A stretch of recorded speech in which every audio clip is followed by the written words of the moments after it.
সুপ্রিয় দর্শক মণ্ডলী, সেভেন রিং সিমেন্ট ফ্রন্ট লাইনে স্বাগত জানাচ্ছি আপনাদের সবাইকে। আমাদের সঙ্গে রয়েছেন doctor Asaduzzaman Ripon, vice chairman BNP.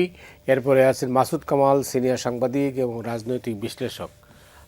Masud Kamal, আপনাকেও স্বাগত জানাচ্ছি। আমি এবার ডান থেকে আসি। সাংবাদিকে আপনার তো জবাব দিতে হবে। আসাদুজ্জামান রিপন, ক্ষমতাসীন দলের ভাইস চেয়ারম্যান। চ্যালেঞ্জ, এটা নতুন সরকারের জন্য অনেক সময় অনেকগুলো চ্যালেঞ্জ থাকে। আমাদের মতো দেশে তো আরও অনেক বেশি। একটার পর একটা সংকট তৈরি হচ্ছে, মোকাবেলাও হচ্ছে, কিন্তু সামনে কিন্তু বড় চ্যালেঞ্জ। এই চ্যালেঞ্জগুলো মোকাবেলা করার ক্ষেত্রে দক্ষতা কতটুকু আপনি কীভাবে দেখছেন? ভুল ভ্রান্তি হবে সরকারের, যে কোনো সরকারেরই হয়, কিন্তু সামনে নিতে হলে দেশটাকে কীভাবে নেবে, কী অবস্থায় আছি আমরা? আমি অন্যভাবে আগে মানে ওটা পরে বলবো, কিন্তু শুধু শেষটা বলতে এই তুফান ভারী, নিতে হবে পারি, দিতে হবে তরি পার। আচ্ছা, এখন তরি পার করতে হবে, তুফানটা ভারী, এটা সত্য, এতে কোনো সন্দেহ নেই। সবচেয়ে বড় যে বিষয়টা হচ্ছে কি, যে আমরা মানে আমি দুটো সরকারের কথা বলি, দুটো সরকারের আমি ত্রুটিটি দিয়ে শুরু করি। শেখ হাসিনা পালিয়ে যাওয়ার পরে, মানে তার সরকারের পতনের পরে, তিনি পালিয়ে যাওয়ার পরে অন্তর্বর্তীকালীন সরকার যখন দেখলো অনেক পরে একটা হাল খাতা তো হয়, ইউনূস গভর্নমেন্ট মানে বাংলাদেশটাকে কি অবস্থায় পেলেন, এটা উনি পাবলিকের কাছে ইনিশিয়ালি এক্সপোজ করেন না, বলেন নাই। এই ফ্যাসিস্ট নানান কথাবার্তা আলোচনা, এবং শব্দটা এখনো ব্যাপক প্রচলিত।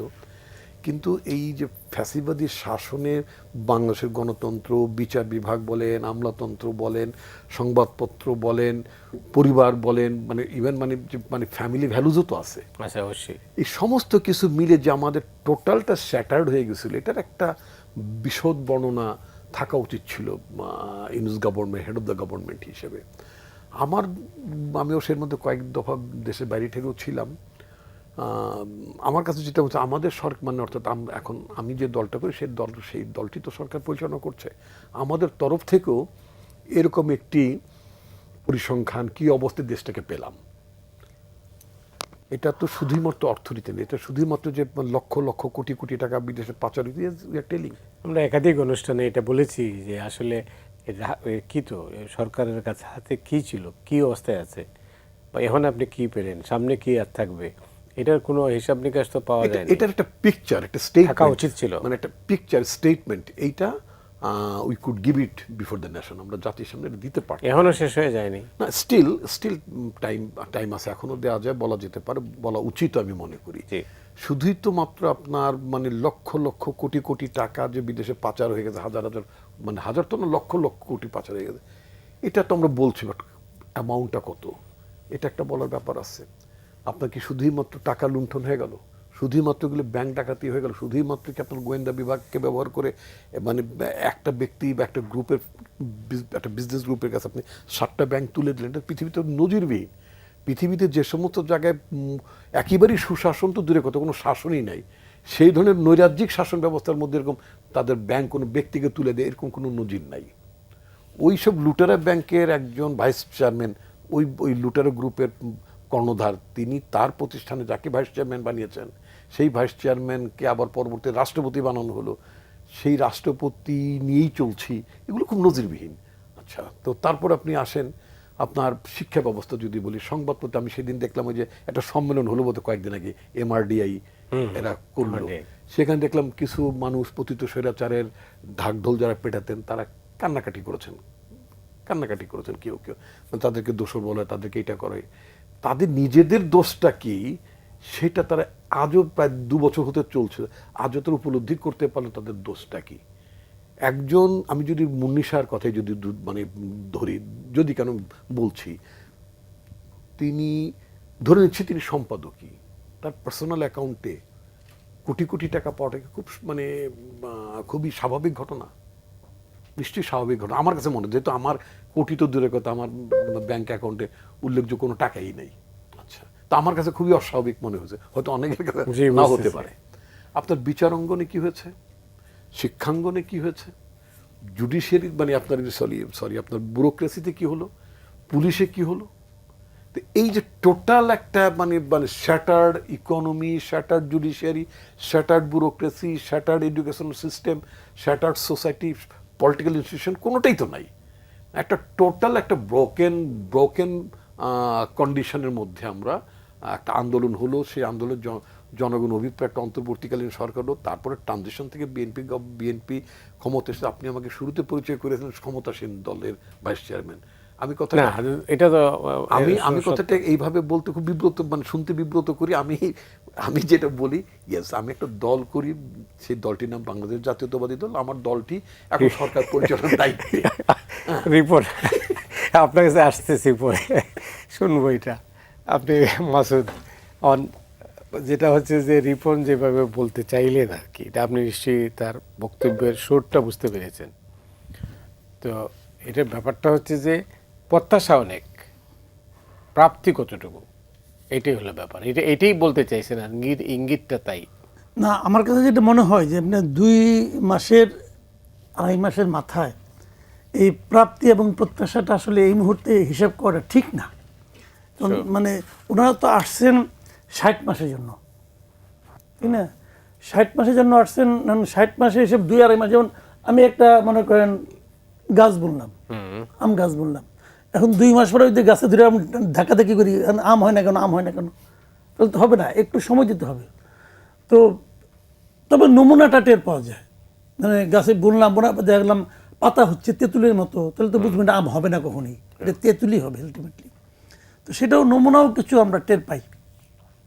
তো আমি নিজে একদম শুরুর দিন থেকেই বলছি আমি যে আমরা প্রধানমন্ত্রীর যে চেহারা দেখছি, ওনার কথাবার্তা, ওনার চালচলন, ওনার মানে আপনার সব মিলিয়ে ওনার সৌজন্যতা বোধ সব মিলিয়ে যেরকম দেখেছি আমি নিজে পার্সোনালি মনে করি আমরা এরকম প্রধানমন্ত্রী এর আগে পাইনি। উনি একটা নতুন ধরনের মানে চিত্র আমাদের সামনে উপস্থাপন করেছেন। তো এর মানে তো এটাই যে আমরা আশা করব উনি যে টিমটা করবেন এবং টিম গঠনের দায়িত্ব উনারই। উনি তো আর আমাদেরকে বলবেন না যে মাসুদ কামাল আপনি আমার টিম বানাই দেন, তা তো বলবেন না, উনি টিম বানাবেন।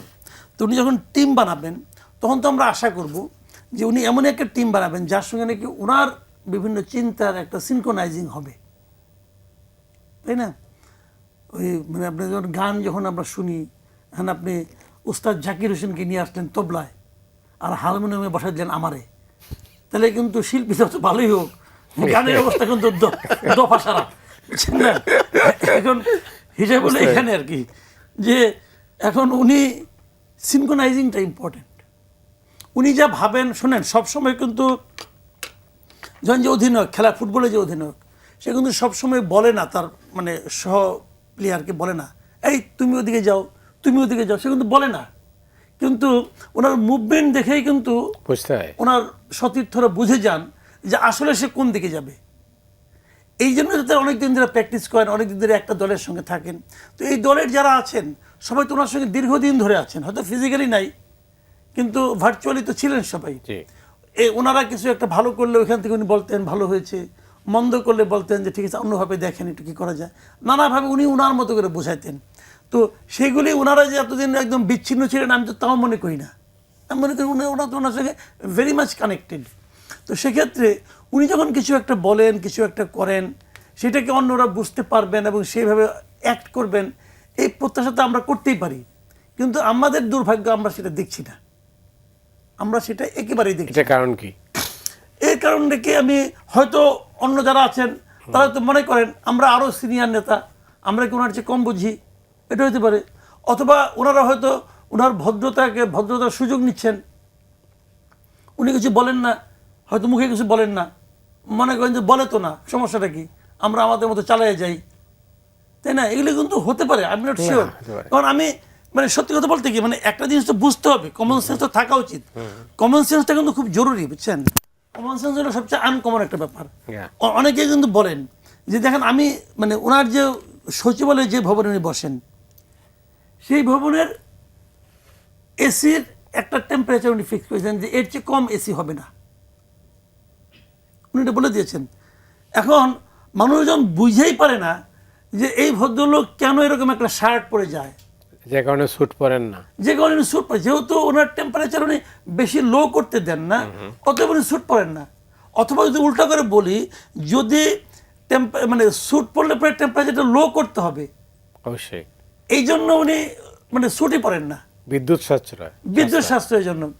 এটা তো এইটুকু যদি বোঝার জ্ঞান না থাকে আপনার, আর আমি অনেক মন্ত্রীকে তো দেখি যে মানে শপথ দেওয়ার সময় যে স্যুট পরেছিলেন, স্যুট তো আর খুলে না, তাইও খুলে না। তো এখন এটা এইভাবে ঘুমায় কিনা জানি না, তো এটা তো আমরা দেখতেছি। তো এখন এটা আমরা তাহলে কি শিখলো, কে কার কাছ থেকে কি শিখলো? মানে উনি তো আর এরা তো ক্লাস 6-7 স্টুডেন্ট না যে ঘাড়ে ধরে শেখাবে। রাইট।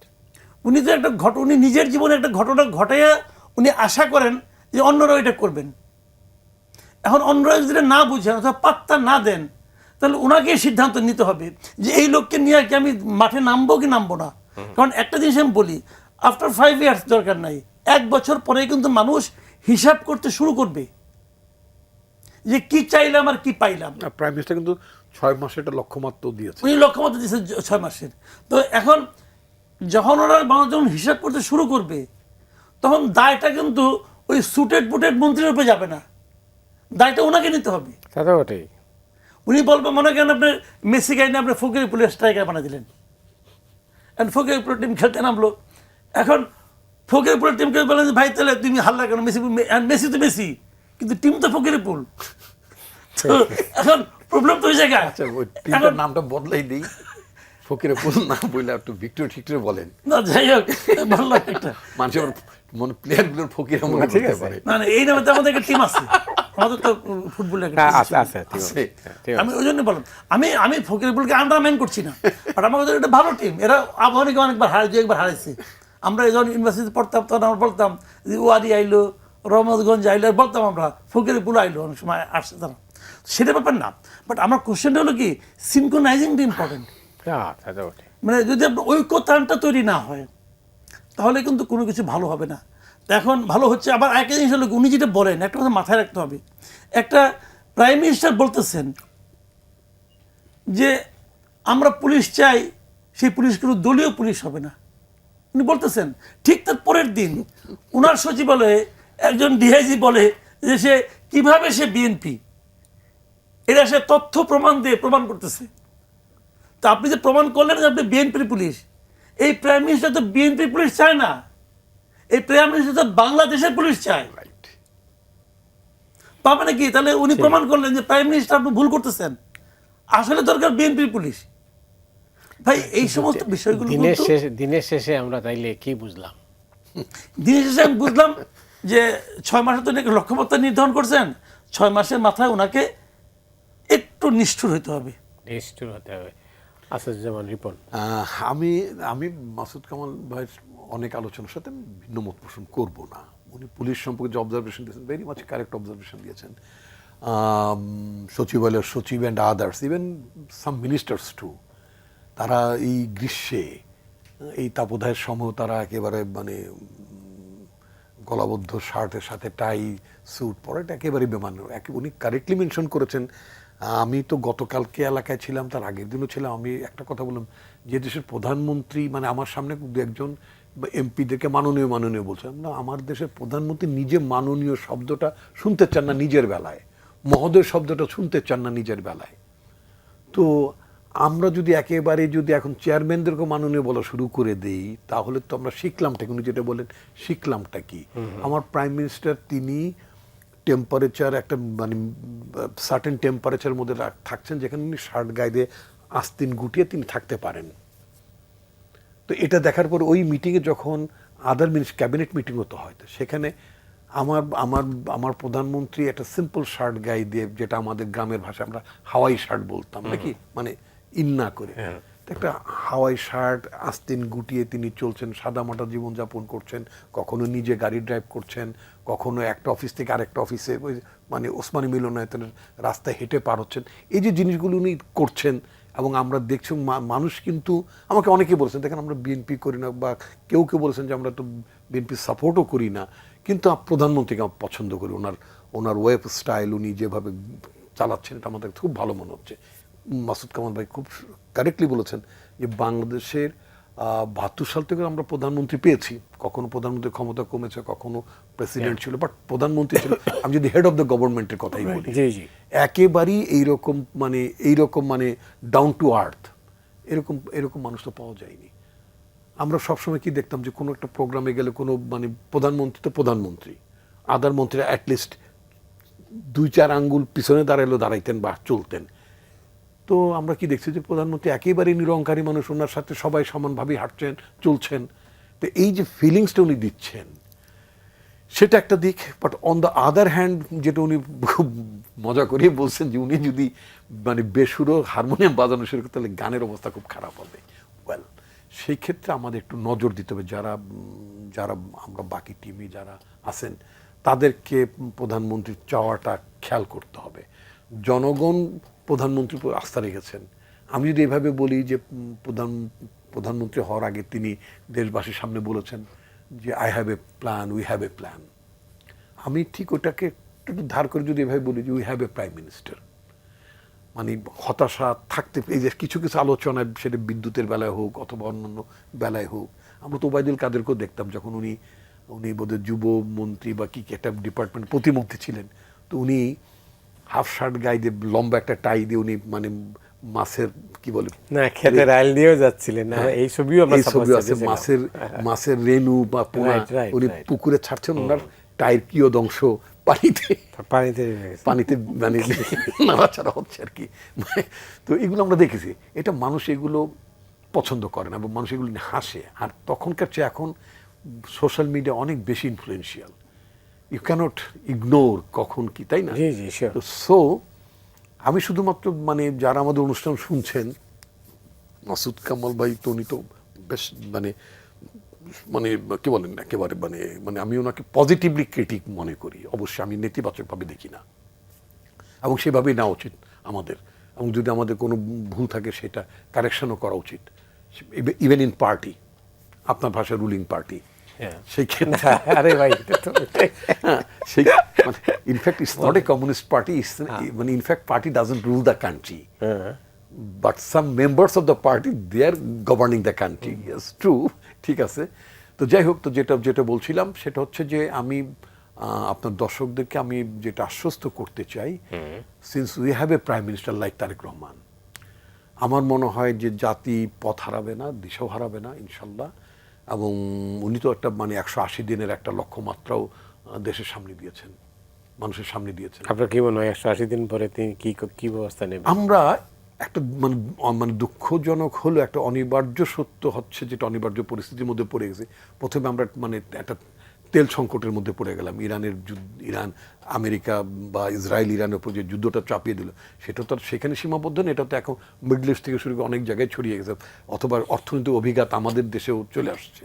তা আমরা প্রতিদিন শুধু একটা স্টেটমেন্টই যদি বলি আপনাকে, 165 কোটি সরকারিভাবে স্টেটমেন্ট দেখলাম, প্রতিদিন 165 কোটি টাকা তেল যেটা আমরা স্পেন্ড করি বা আমদানি করার জন্য যেটা ব্যয় হচ্ছে, প্রতিদিন 165 কোটি টাকা আমাদের শুধু তেল খাতে অতিরিক্ত ব্যয় হচ্ছে। সাবসিডি দিতে হচ্ছে, মানে অতিরিক্ত। তাহলে 30 দিয়ে গুণ দিলে পরিমাণটা কত, এবং এটা কতদিন চলবে আমরা জানি না। আপনি দেখবেন এইবার যে মানে হাওর অঞ্চলে, পার্টিকুলার হাওর অঞ্চল, দেশে অনেক জায়গায় আপনার ধান ডুবে গেছে, মানে ধান কাটার লোক পাওয়া যাচ্ছে না, 1400-1500 টাকা করে আপনার মানে কৃষি শ্রমিকদেরকে মানে আনতে হচ্ছে। তো এইগুলো, এবং সেই ক্ষেত্রে কৃষি মন্ত্রণালয় সাচ আমার কাছে যেটা মনে হয়েছে, I didn't C them very active. এই মুহূর্তে পুরো কৃষি মন্ত্রণালয়, কৃষি ডিপার্টমেন্টের নানা শাখা উপশাখা জেলাগুলোতে যেভাবে তৎপরতা করা উচিত ছিল, ওই ধরনের তৎপরতা, মানে এটা একটা কিন্তু বড় সংকট। কারণ এটা তো খাদ্যের সাথে সংশ্লিষ্ট, কৃষি তো আমার খাদ্য উৎপাদনের একটা বড় অংশ কৃষি মন্ত্রণালয় রেগুলেট করে। সেক্ষেত্রে আমার কাছে মনে হয়েছে যে মাঠ লেভেলে আমরা মানে কৃষি অফিসারদেরকে সেভাবে আমরা কোনোভাবেই দেখি না, মানে তাদের তৎপরতাটা আমাদের নজরে পড়েনি। তো এই ধরনের কিছু আমরা যেটা বলে মানে অনাকাঙ্ক্ষিতভাবে কিছু পরিস্থিতির মধ্যে আমরা পড়েছি। একটা তো লুটপাটের অর্থনীতি আমরা উত্তরাধিকার সূত্রে পেলাম, আইন শৃঙ্খলা পরিস্থিতি একটা উত্তরাধিকার সূত্রে আমরা পেলাম, একটা মব কালচার, সেটা এখনও একেবারেই যে মানে নিঃশ্বাস হয়েছে সেটাও বলা যাবে না, প্রশাসন ঠিকমতো গতি পায়নি, কারণ মানে এটাও সত্য কথা, অনেক জায়গায় আমার ডিএস লেভেলের লোক যারা একসময় মানে ডিএস লেভেলে কাজ করেছেন, আপনি হঠাৎ করে আপনার প্রত্যেক একজন রিপোর্টারকে বা সিনিয়র রিপোর্টারকে যদি আপনি এডিটরের দায়িত্ব দিয়ে দেন, হয়তো অনেক ভালো করে ফেলতে অথবা মেস করে ফেলতে পারেন, নাকি দুটোই হতে পারে। শেষেরটাই করার সম্ভাবনা বেশি। তো ফলে এখন মানে আপনার সচিবালয়ে অনেকেই আছেন, গুরুত্বপূর্ণ মন্ত্রণালয়ে আছেন যে সর্বোচ্চ হয়তো ডিএস পর্যন্ত সার্ভ করেছেন, জয়েন্ট সেক্রেটারি ছিলেন না, অ্যাডিশনাল সেক্রেটারি ছিলেন না, অনেকে হয়তো ডিসিও হতে পারেন নাই, কিন্তু হয়তো বঞ্চিত কি বলে মানে কি বলে ভুক্তভোগী নানা কারণে হয়তো তারা পদোন্নতি পেয়েছেন এবং তারা এখন বিভিন্ন জায়গায় চলছেন এবং প্রশাসনের মধ্যে মানে আপনি বলতে যাচ্ছেন যে প্রশাসনের যে সেই দক্ষতার অভাব আছে। পুলিশ ঠিক মতো চলতে পারছে না, পুলিশ যেই আপনার অভিঘাতের মধ্যে গেছে, পুলিশের মোরালটি এখন হাই করতে পারিনি আমরা, দক্ষ মানে সেটা নাই। নানা কারণ, নানা ধরনের এইগুলো আমরা উত্তরাধিকার সূত্রে পেয়েছি। তো এইগুলোকে ঠিক করতে হবে। আমি যে কথাটা একটু যদি আর একটা মিনিট বলবো, আমি 30 সেকেন্ড। আচ্ছা তাহলে সংক্ষেপে বলবে। প্রধানমন্ত্রী বলেছেন বোধহয় 2 দিন আগে ফ্যাসিস্টদের ফিরে আসার কথাটা বলেছেন। এখন তো মানে সচিবালয়ের বিভিন্ন ডিপার্টমেন্টে আপনার ওই মানে ফ্যাসিস্টদের দোসর যারা, তারা এখনো দাপিয়ে বেড়াচ্ছেন। বরং বলা যেতে পারে যে যারা ভুক্তভোগী বঞ্চিত যারা, এই ধরনের লোকজন এখন দৌড়ের উপর আছে। কারণ আমরা তাদের অনেককে আমরা মানে এটা স্ট্রিমিং করতে পারি নাই। এই জিনিসগুলো কিন্তু আমাদেরকে অনেক ভোগাচ্ছে। কত মানে তাড়াতাড়ি এই জায়গাতে আমরা উদ্ধার পেতে পারবো আমি নিশ্চিত নই। অনেক ধন্যবাদ রিপন আপনাকে। দর্শক, সময় হলো বিরতি নেয়ার, বিরতি নিচ্ছি, আমরা ফিরছি খুব তাড়াতাড়ি, আমাদের সঙ্গেই থাকুন।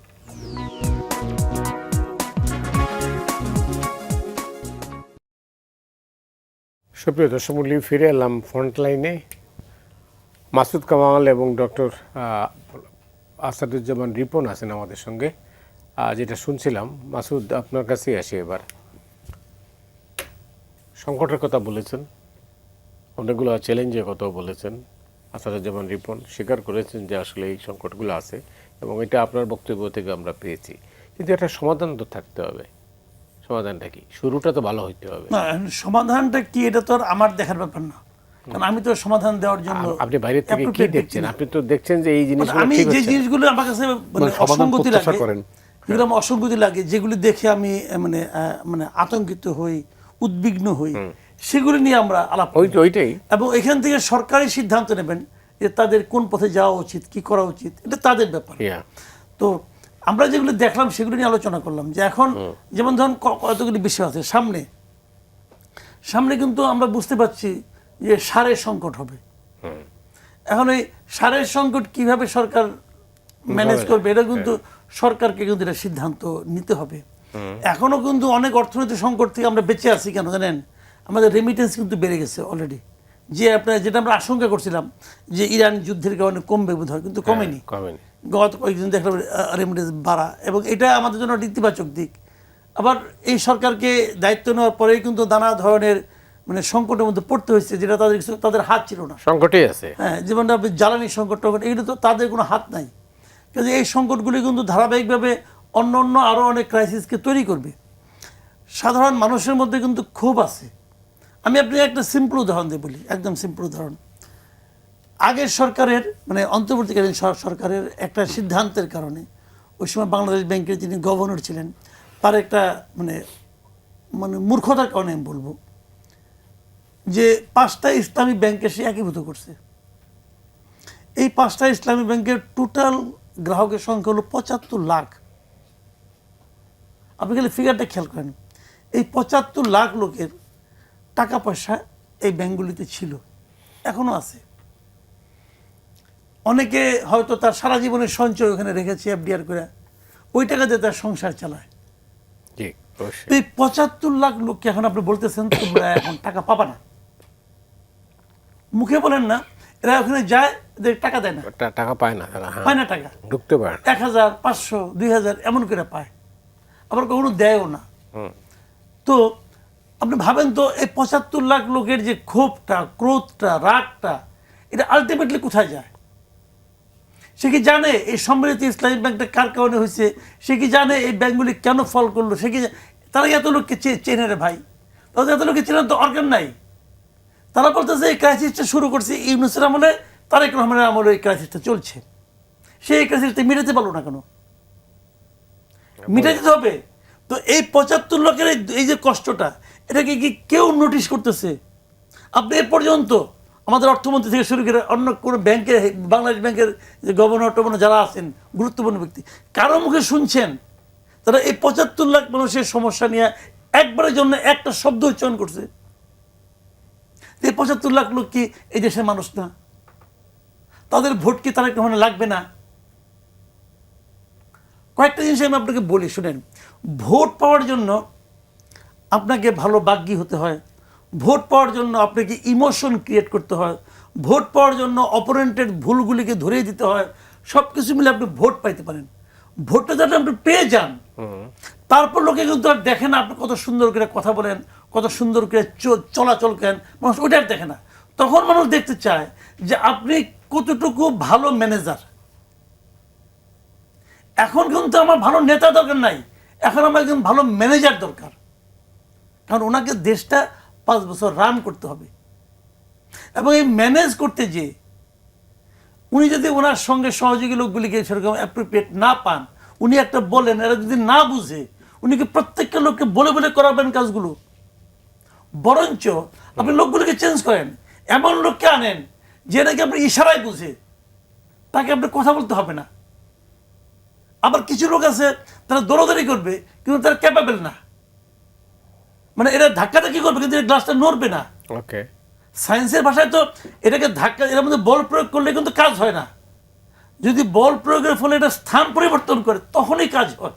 তো আমি সারাদিন ধাক্কাইলাম কিন্তু নড়াইতে পারলাম না, তাহলে আমাকে যে আপনার হবে না রে ভাই। তো সেই জিনিসগুলো আপনাকে করতে হবে। যদি আপনি না করতে পারেন, দায়টা কিন্তু আপনাকেই নিতে হবে। দেশের মানুষ এখন নেতা চায় না, এখন তো একটা ভালো ম্যানেজার চায়।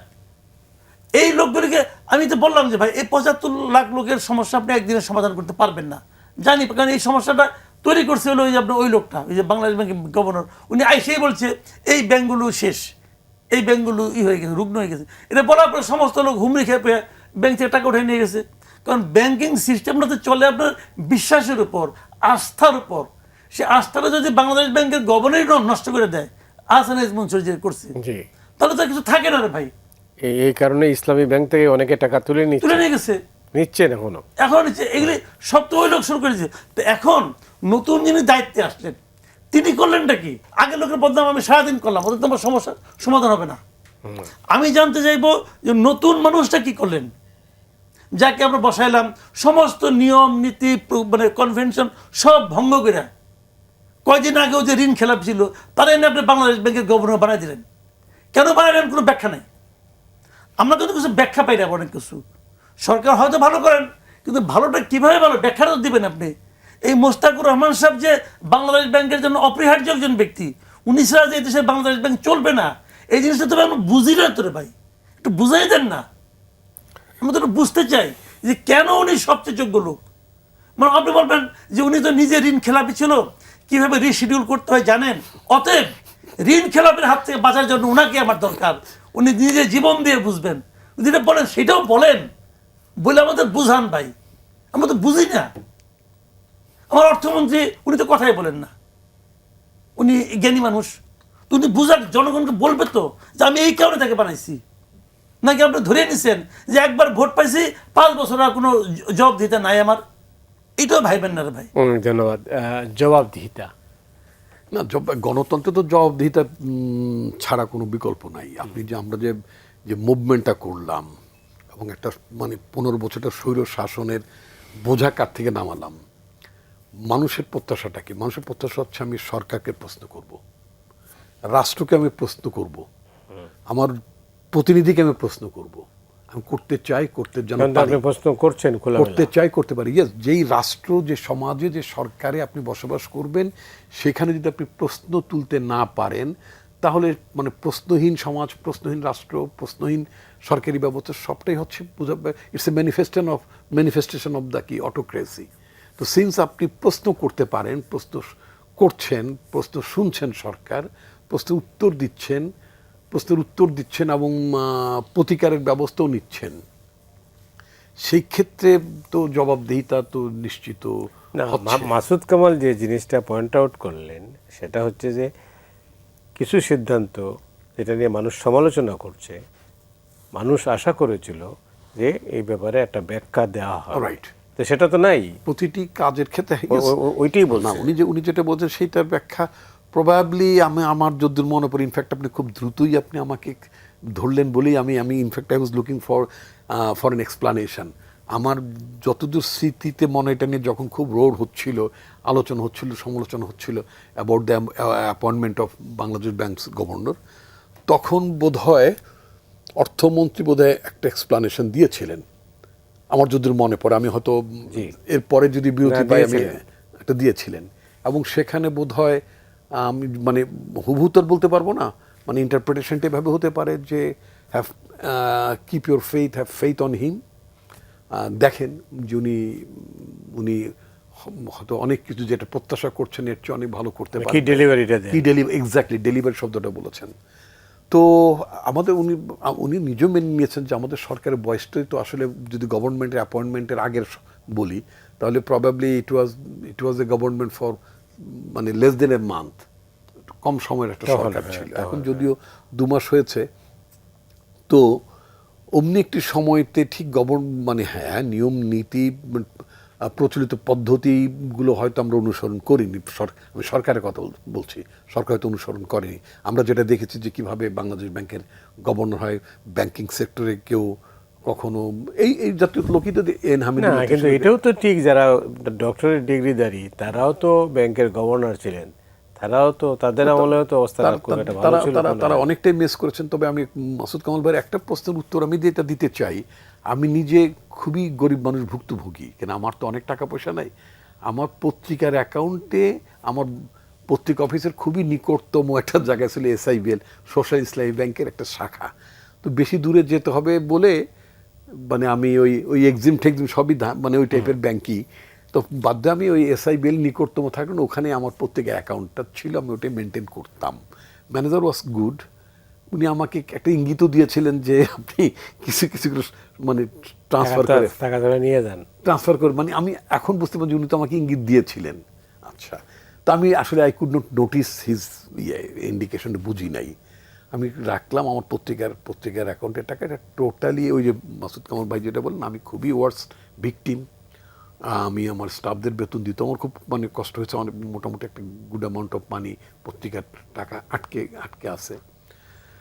তো এটা যেটা বলেন যে ইয়েস আমি জানি বা আরেকজন জানে বলে সেটা আলাদা, কিন্তু আমার মনে হয় এটা নতুন গভর্নমেন্টের উপর এর দায়টা আসছে না। এই কারণে এই যে এস আলমদের মালিকানাধীন 7টি ব্যাংক, এটা যে হাসিনার পেয়ারার মানুষ, রেহানার মানে সোজা কথা প্রোটিস তার সৃষ্টি করা জিনিস, এগুলো কিন্তু বাংলাদেশের মানুষ জানে এবং প্রতিনিয়ত মানে না, এটা আমি আপনার সাথে একমত হওয়ার পরেও আমার একটা বক্তব্য আছে, সেটা হচ্ছে যে সরকারের দায় নাই, এই সরকারের বলছেন, কিন্তু এই সরকার তো এটা এই লিগেসিটা টানছে। সরকারের দায় বলতে একটু বোঝাচ্ছি যে যারা আপনার ওখানে ডিপোজিটরস, যারা ডিপোজিটরসদের জন্য, আমি তো একজন ডিপোজিটর, মানে আপনি তো ভিকটিম। ইয়েস, তো আমি তো আমার টাকাটা ফেরত চাইবো। এখন ওই যে মাসুদ কামাল যেটা বলেন যে 75 লাখ মানুষ আজকে রাস্তায়, হ্যাঁ সে যাবে কই?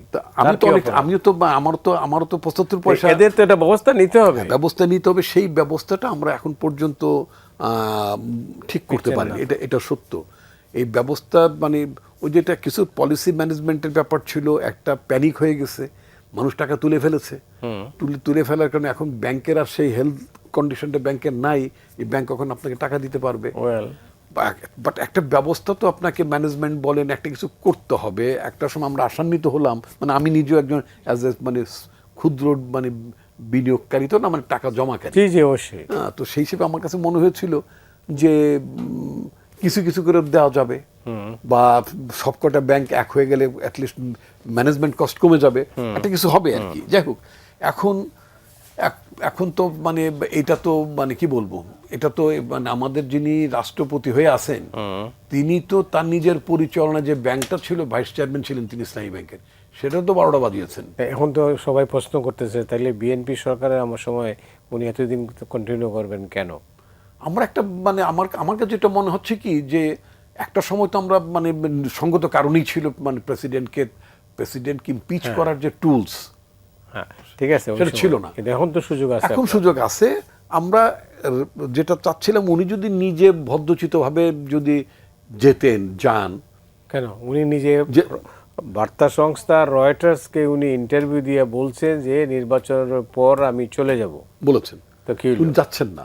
কেন কিন্তু যাচ্ছেন? এখন আমরা মানে একটা উনি স্বেচ্ছায় যাবেন কেন? না, স্বেচ্ছা যাবেন এই কারণে ওনার লজ্জা শরম থাকলে যাওয়া উচিত। বাংলাদেশের ইতিহাসে কেউ কি মানে ক্ষমতা স্বেচ্ছায় ছেড়ে গেছে আপনার রেকর্ড আছে? হ্যাঁ, এটা একটা খুব কঠিন প্রশ্ন করেছেন। আসলে ঝাঁটা পেটা না খেলে কেউ যায় না। যায় না, ঠিক আছে, আমি মাসুদের কাছে যাই। না শব্দটা বোধহয় একটু কঠিন হয়ে গেছে না? না, সে তো বটেই। না এই যে পরিস্থিতিটা, এই যে খালি আগের সরকার এটা করেছিল, আমি এটা করেছি, এটা মানুষ শুনবে না। মানুষ এখন জানতে চায় কি যে আপনি কি করতেছেন। আপনাকে ওই যে বললেন 75 লাখ মানুষ আজকে রাস্তায়, তাদের ব্যাপারে সরকারের বক্তব্যটা কি, এটা জানতে হবে। আর উনি যে ভিকটিম, এরকম কিন্তু মানে অনেক ভিকটিম, অনেকে এই ব্যাংকগুলোতে। আপনি ব্যাংকগুলোকে 5টা ব্যাংকে এক করে দিবেন, এটা সেটা আপনি বললেন, বলার পরে মানুষ টাকা তুলে নিয়ে গেল, এর জন্য দায়ী কে? না, যেমন হামের জন্য দায়ী যদি হন প্রফেসর ইউনূস। না, হামের জন্য 20 সাল থেকে এই দেশে আমি যেটা দেখলাম, 20 সাল থেকে টিকা দেওয়া বন্ধ। হ্যাঁ, ওই তো দুইটা সরকার, ধারাবাহিকভাবে দুইটা সরকার। ধারাবাহিক দুটো সরকার। না, আমার কথাটা হলো কি, ঠিক আছে, আগের গভর্নমেন্ট দায়ী, আহসান এস মনসুর দায়ী, সালেউদ্দিন দায়ী, সব দায়ী, ঠিক আছে। আপনি এখন ওই লোকগুলি দায়ী, এটা বলা পর্যন্ত কি আপনার দায়িত্ব? কোনো অবস্থাতে না। এখন আমার কথা, ওখানে তো 3-4 জন লোক, হ্যাঁ, তারা যদি দায়ী হয়ে থাকে তাদেরকে বিচারের আওতায় আনেন, তাদেরকে জিজ্ঞাসা করেন তুমি এই কাজ, অন্যায় কাজটা কেন করলো, তোমাকে একটা দায়িত্ব দেওয়া হয়েছিল, তুমি সেই দায়িত্বটা ঠিক মতো পালন করো নাই, তোমার জন্য শাস্তি পেতে হবে। কারণ তাকে যদি আপনি শাস্তি না দেন, এখন আবার যাকে আনছেন সে এরকম করবে, তাকে লোকে দায়ী বলবে, তার তো কোনো সমস্যা নেই, দায়ী বলে বলুক, আমার কাজটা আমি করে ফেলেছি। তো এটা তো হলো না।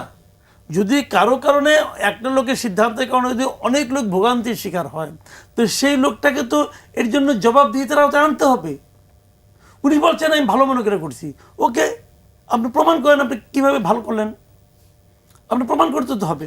এইগুলো একটা দিক। দ্বিতীয় দিকটা হলো, যে লোকগুলি সংকটে পড়ে গেছে অলরেডি, যে লোকটা গাড্ডায় পড়ে গেছে, একটা গর্ত করছে, এখানে মনে করেন আমি একটা গর্ত বানাইছি, ওই গর্তে হাঁটতে যেয়ে আপনি পড়ে গেছেন।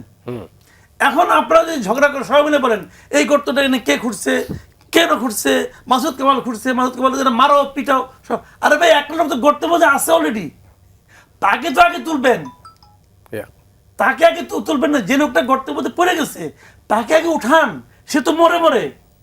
তো এই 75 লক্ষ লোক, কিন্তু 75 লক্ষ থেকে আমি এইমাত্র আবার ইন্টারনেটে একটু চেক করলাম, তারা বলতেছে ফিগারটা 75 থেকে 77 লাখ।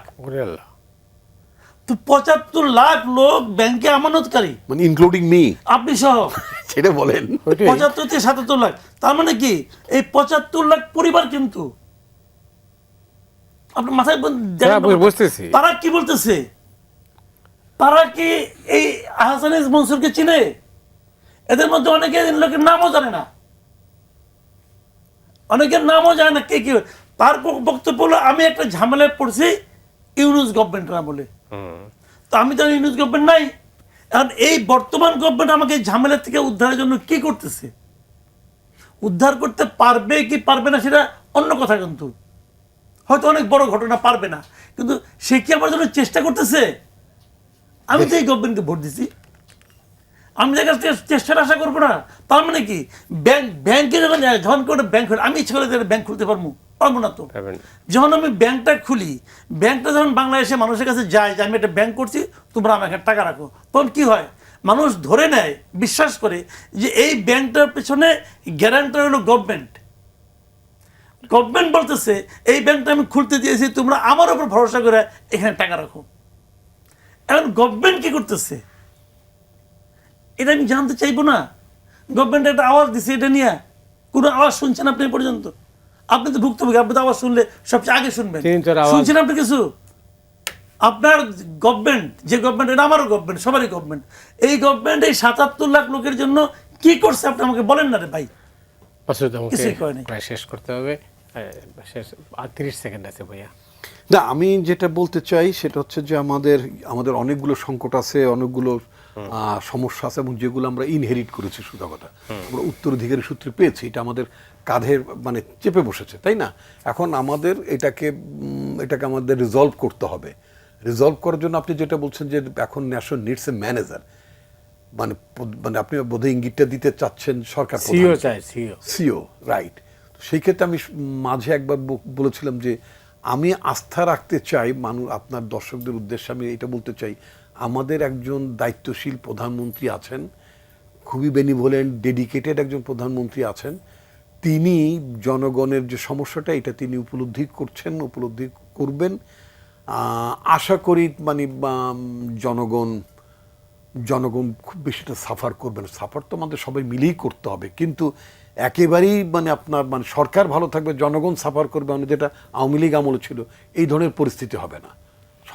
আমরা দেশটাকে মানে টেনে তুলতে পারবো একটা বিপর্যস্ত ঠিকই বলেছেন, কিন্তু ঘটনা হচ্ছে, আমি শেষ কথা বলে দিচ্ছি, সেটা হচ্ছে যে উত্তরাধিকার সূত্রে পেয়েছেন, সরি, রাইট, এটা সত্য, কিন্তু আপনার দিন দিন সময় কিন্তু অনেক গড়াচ্ছে। এর মধ্যে আপনাকে বলতে হবে আপনি এই ব্যাপারে কি ব্যবস্থা নেবেন। আপনি তো কিছুই ব্যবস্থা বলছেন না, এটাই মাসুদ কামাল বলেছেন, এটাই সাধারণ মানুষের না। মাসুদ কামাল ভাই যেটা বলেছেন বা আপনি আমাকে মনে করে দিলেন, এটা মানুষের প্রত্যাশা নিশ্চয়ই। আমরা জনগণ যাতে বেশি আতঙ্কিত না হয়, আমরা মানুষকে খুব তাড়াতাড়ি প্রত্যাশা রাখতে চাই সরকার অনেক এই ব্যাপারে কার্যকর ব্যবস্থা নেবে, এটাই তো। অনেক ধন্যবাদ আপনাকে মাসুদ কামাল, আপনাকেও অনেক ধন্যবাদ। দর্শক, আজ এ পর্যন্তই, আমরা সবাই ভালো থাকুন।